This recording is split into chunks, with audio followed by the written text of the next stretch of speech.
So let's start with the first attack that caught my eye. Sure. The destruction of that Russian ammunition depot near Selydove. Ah, yes. Now, any ammo dump going up in smoke is a win, right? Oh, absolutely. But this wasn't just any stockpile. We're talking thermobaric weapons. Had you heard much about those before all this? Oh, yeah. I mean, they've been around for a while. Right. But I gotta say, I was reading about their use in Syria, and it's pretty chilling stuff. I mean, thermobaric weapons, or sometimes they're called vacuum bombs. Right. They're on a whole different level from conventional explosives.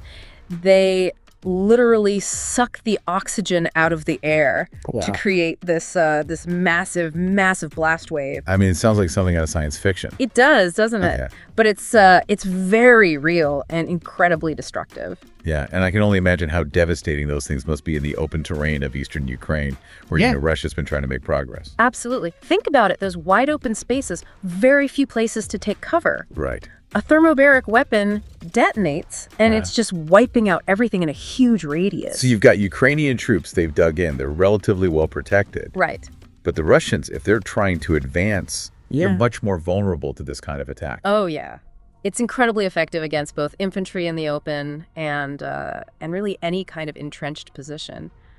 So strategically, I mean, this is going to be a significant blow to Russia's offensive capabilities, wouldn't you say? Oh, absolutely. I mean, you take away those thermobaric weapons and they're forced to rely more heavily on conventional artillery. Right. And we've seen time and time again that those conventional tactics, they're just not as effective against Ukraine's defenses. Right, exactly. So one tactical win for Ukraine is that Russia loses this horrifying weapon. Right. But strategically, it could really hamper their ability to break through those Ukrainian lines. Absolutely. It really disrupts their offensive potential. Okay, so that was the first attack that got me thinking. Okay. But then there was this other one on the Ilsk oil refinery in Russia. Interesting. Yeah, and that's the one that really got me wondering with the bigger picture here. At first, I was thinking, wouldn't hitting a command center or a supply bridge be more effective? Yeah, you'd think so, right. Those are the usual targets. Right. You know, disrupt command and control or cut off supply lines. Exactly. But I think this attack on the refinery signals something different. It's about hitting Russia's ability to sustain this war over the long term. Think of it this way. The Russian military is this enormous machine, right? Tanks, trucks, aircraft. Right. It all runs on fuel. Oh, I see what you're saying. So you hit a key refinery like Ilsk, Yeah. and you're essentially throwing a wrench into that whole system. It's like starving the beast before it can even reach the battlefield. Exactly. But wouldn't Russia have backup plans for something like this? I mean, surely they've got alternative fuel sources or ways to reroute supplies. Oh, of course they do. I mean, they've been preparing for this kind of conflict for years. Right. But here's the thing. Every workaround, every alternative route, it all adds strain to an already overburdened logistical network. So even if they can adapt, it's going to cost them time, resources, and efficiency. And on the front lines, those delays can be the difference between success and failure. Absolutely. Imagine you're a Russian tank commander.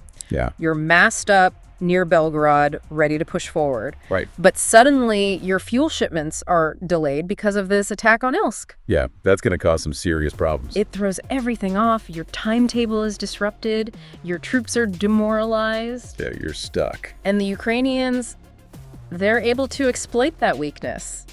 Makes you wonder how much those fuel supplies were already stretched thin even before this attack. Right. Exactly. So we're still waiting to get the full picture of the damage at Ilsk. Right. But even if it's temporary, the disruption it causes could have a ripple effect across the entire Russian front. Yeah, that's the key takeaway here. Now put that together with the destruction of the thermobaric weapons depot, and you start to see a pattern emerging. Yeah, it's not just about winning individual battles anymore. Right. It's about systematically targeting those elements. That allow Russia to wage war effectively. Yeah, the logistical hubs, the critical supplies, the things that keep that whole military machine running. Exactly. And that has to have a psychological impact as well, right? Oh, absolutely. You're a Russian soldier. You're seeing your supplies dwindle. Yeah. Your advanced weaponry is getting destroyed. Right. You start to question whether you can even trust your own command to keep you supplied and safe. And that fear, that uncertainty, yes, that can be just as powerful as any weapon. It really can. It undermines morale, it breeds distrust, and it makes soldiers think twice about pushing forward. So we've got these two seemingly isolated events. Yeah. A big explosion in an ammo depot, an attack on an oil refinery hundreds of miles away. Right. But when you connect the dots, it paints a very different picture. A picture of a Ukrainian military that's thinking strategically, that's targeting the very foundations of Russia's war effort. And that brings us to the big questions, right? Yeah. I mean, what happens next? Are we going to see more of these kinds of attacks? It's certainly possible. I mean, if Ukraine can continue to hit these high-value targets deep inside Russian-held territory, it could put enormous pressure on the entire Russian war machine. And how will Russia respond? I mean, are they going to double down on these brutal tactics? Or could this actually force them to reconsider their strategy?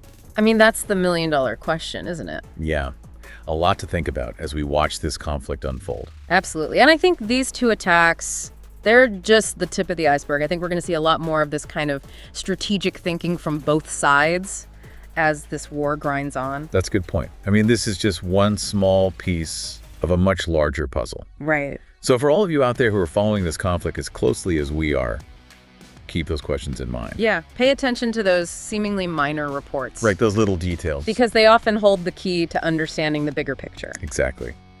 Well, on that note, thanks for joining us for another deep dive. It's been a pleasure as always. We'll be back soon to unpack more of this conflict together. Until then, stay informed, stay curious, and most importantly, stay safe. See you next time.